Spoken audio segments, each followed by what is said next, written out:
जी तो अस्सलाम वालेकुम। 23 अक्टूबर 2022 हम जा रहे हैं जनाब वाला रिकवरी पे। रोज़ आप देखते हैं कि फ्रूट बेचते हैं, अंगूर बेचते हैं, केला बेचते हैं, इतने लोग उधार लेके जाते हैं। कभी आपको हमने ये नहीं दिखाया कि हमें बाद में क्या कुछ फेस करना पड़ता है।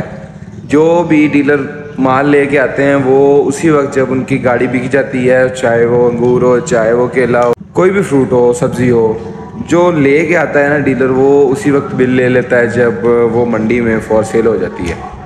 प्लेटफॉर्म पे आके वो बिक जाती है तो वो अपनी नेट कैश लेके वापस हो जाते हैं। हम जो उधार लोगों को देते हैं, हमें कितनी कितनी मुश्किलात फेस करनी पड़ती हैं, मैं आज आपको वो थोड़ा सा डेमो देने जा रहा हूँ। तो चलते हैं। अभी हम जाएंगे चक सरकारी, चक अब्दुल्ला और चक मदरसा, जो कि यहाँ से 20 किलोमीटर दूर हैं।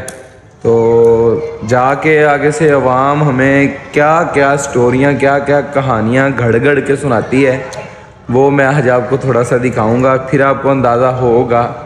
बाकी व्लॉगिंग स्टार्ट करेंगे आज से मंडी वाले पेज पे इंशाल्लाह ताला। जो भी अपडेटिंग हुआ करेगी ना नेक्स्ट अवाम की, फ्रूट की, एवरीथिंग, जो कुछ भी होगा वो आप तक पहुंचेगा।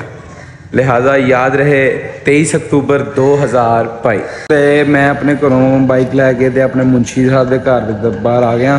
आप इतों मुंशी साहब को लैके तो फिर जाना गराही करन। मैं कभी भी नहीं गया नाल गराही करन मुंशी दे, ते व्लॉग बनाने के चक्कर दे मैं यार अज मैं जाना, जाके उन्होंने उतों लैके तो फिर गराही ते जाने ते नाले ना कवरेज कर दें सारी। उस्ताद इकबाल चौरी साहब मुच्छा मेरा ताशा दे रहे होने,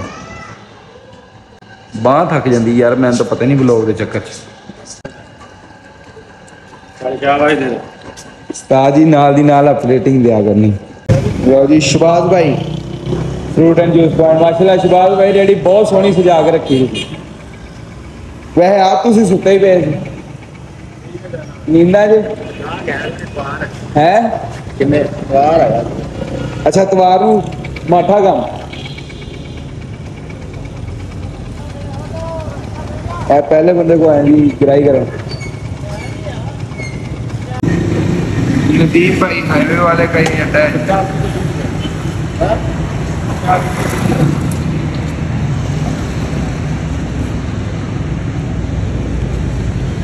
1000 रुपया दी है ये भी दादे कितने दी है।